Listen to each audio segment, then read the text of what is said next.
4 match शुरू के लगातार जीत जाते हैं आप, उसके बाद क्वालीफाई नहीं करते। भाई एक अलग ही इतिहास रचा है ये दिल्ली वालों ने।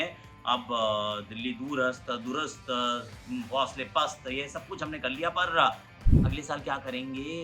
इसके बारे में कर लें बात?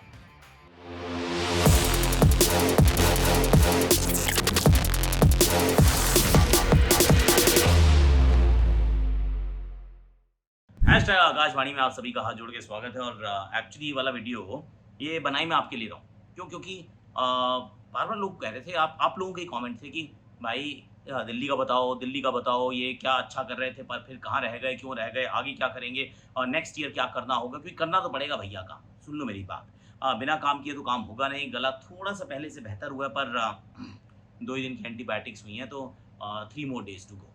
दूसरा अगर आपने अभी तक सब्सक्राइब नहीं किया तो फट से सब्सक्राइब कर लो। क्यों? क्योंकि करना चाहिए यार, सब्सक्राइब करो ज़रा। और तीसरी बात ये कि इंस्टाग्राम पे आज एक ऋषभ पंत के साथ मैंने एक बड़ा मज़ेदार सा एक सेगमेंट किया था।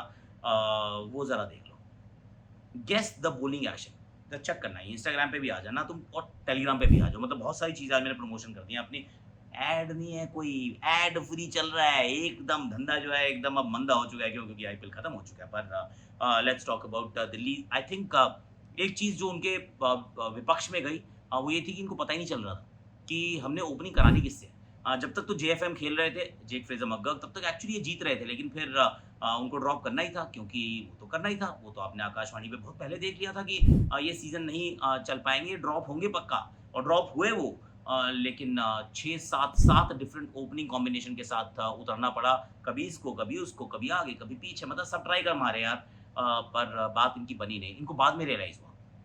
Right at the end they realise कि यार अपने पास ये केएल राहुल नाम का बंदा है, एक बार ये भी सोच लेते हैं कि इसके लिए क्या सही है। क्योंकि केएल राहुल के बारे में हम ये नहीं सोचते, हम सोचते हैं भैया बाकियों के लिए क्या सही है और उसके बाद जो बचा-खुचा सामान है वो मतलब वो जो ब्रेड क्रम्ब्स हैं या खुरचन है वो भाई केएल राहुल वो तो सँभाल ही लेगा ना यार, उसको क्या ही फ़र्क पड़ रहा है। तो वो सब कुछ उन्होंने किया, उसमें कंतारा का सेलिब्रेशन भी हुआ, बाकी सब कुछ भी हुआ पर फिर रियलाइज़्ड ओपन कराओ, ओपन करा ही भाई ने 100 बना दिया। अब फाइनली इनको रियलाइज़ हो गया कि अब शायद इनको ओपन ही करानी चाहिए। तो अगर ये आपने करानी है तो फिर अगले साल के लिए सोचना उस तरीके से शुरू कीजिए। Some amount of arrogance also hit this team. क्योंकि हैरी ब्रूक तो नहीं आ रहे थे। वो तो बहुत पहले पता चल गया था पर इन्होंने किसी और को लिया भी नहीं। सोचा भी नहीं लेने के लिए। डेवॉल्ट ब्रेविस मतलब घूम रहे थे, उन्होंने कहा नहीं हमें नहीं चाहिए। We don't need anyone. बाद में अटल को लेते हैं, फिर अटल को खिलाते भी हैं पर सर ये अटल को जब तक आपने खिलाया तब तक तो अटल सेतु पूरा बन चुका था। पुअर जोक आई नो पर लेट इट पास। कुल मिला के सच्चाई ये है कि आइडिया नहीं था कि बैटिंग ऑर्डर में करना क्या है। क्योंकि टॉप ऑर्डर के सारे बैटर इकट्ठे कर लिए थे ऑक्शन में। उसके बाद फिर आप कहते हो चल तू 3 पे खेल ले, तू 4 पे खेल ले। पर हैं तो सारे ओपनर। सबको चाहिए 1, 2, 3 पे बैटिंग करना लेकिन कितने ही कर सकते हो? So that is the reality. और एक और चीज़ थी एक्चुअली आशुतोष शर्मा के पास फॉर्म थी तो उनका अच्छे से इस्तेमाल नहीं कर रहे थे। कहते हैं यार ना ही आए बैटिंग तो अच्छा है यार। मतलब लेट इट बी यार, लेट इट पास। वो एक सोच थी। टी नटराजन को नहीं खिलाया भाई। बार-बार कहते रहे कि टी नटराजन नहीं यार हमारी ना स्कीम ऑफ थिंग्स में सेट नहीं होते। खिलाया तो नई गेंद थमा दी। भाई टी नटराजन को कौन देता है नई गेंद मेरे यार, मतलब ठीक है सर आपने दी है। तो उस दृष्टिकोण से जब मैं सोचता हूँ कि अगले साल क्या-क्या करना चाहिए। जेक फ्रेज़र मक्गर्क को छोड़ो, कहो टाटा, बाय-बाय। 9 करोड़ रुपए है सर। 9 करोड़ रुपए आपके फट करके फ्री हो जाते हैं। तो 9 करोड़ रुपए से आपकी शॉपिंग थोड़ी बेहतर हो पाएगी। एक और चीज़ साथ में सोचिएगा कि फाफ डू प्लेसी का क्या करना है। कम्स वेरी चीप, मात्र 2 करोड़ के हैं। पर he is not getting younger by the day. और आप उनको वाइस कप्तान तो नहीं बना सकते हो ना। क्योंकि जब आप वाइस कप्तान बनाते हो तो आप उनको ड्रॉप ही तब करते हो जब मतलब खुद इंजर्ड हो जाते हैं। वरना मुश्किल होता है उनको एक्चुअली आपको ड्रॉप करना। और इवेंचुअली शायद आप ड्रॉप करने का मन भी बनाया होगा आपने, तब तक अक्षर इंजर्ड हो गए थे, तो आप उनको फिर ड्रॉप नहीं कर पाए। तो मैं सोच रहा हूँ फाफ का क्या करोगे? हालाँकि बहुत कम प्राइस में तो आप रोक भी सकते हो कि साथ में रखिए and let him be a part of the leadership group. पर वाइस कप्तान तो आपको इनको हटाना पड़ेगा, ऐसा मुझे लगता है। पर 9 करोड़ रुपए तो सीधे-सीधे हो गए। उसके बाद मैं कह रहा हूँ मुकेश कुमार। सी मुकेश कुमार इज़ वर्थ 8 करोड़, 8 करोड़ रुपए। और Mukesh Kumar ever since he started playing the IPL और 100 गेंदें कम से कम डली हों, I think he is the most expensive bowler. Yes. मतलब थोड़ा-सा हैरान होता है आदमी, थोड़ा-सा शॉक होता है। पर सच है ये कि सबसे ज़्यादा महँगे गेंदबाज रहे हैं ये। इकॉनमी पर ओवर इनका 10 साढ़े 10 पौने 11 के इर्द-गिर्द है भाई। आई मीन कैसे हो सकता है यार? तो और बड़े अनुभवी गेंदबाज हैं। ऐसा नहीं है कि ये कोई स्प्रिंग चिकन है, कल खेलना शुरू किया है। ये तीनों फॉर्मेट में भारत को रिप्रेज़ेंट कर चुके हैं। तो अनदर 8 करोड़ रुपीज़ तो 9 प्लस 8 17 करोड़ तो सीधे ये हो गए। अगर 2 करोड़ रुपए आपने उसमें फाफ के डाले तो 19 हो गए। लेकिन अगर आपका मन नहीं भी करता, अब कह नहीं जी हमने तो 17 ही चाहिए, हमें तो 9 और 7 ये 9 और 8 17 हो गए, आखिरी सोचो टी नटराजन का क्या करोगे? क्योंकि आपने खिलाना तो है नहीं, आपने मन बनाया हुआ है। 10.75 करोड़ के हैं ये, नियरली 11 करोड़ का बंदा आपने रखा हुआ है, पर खिलाने का आपका मन नहीं है। सर अगर 11 करोड़ का नहीं खिलाना है तो फिर क्यों रखा हुआ है?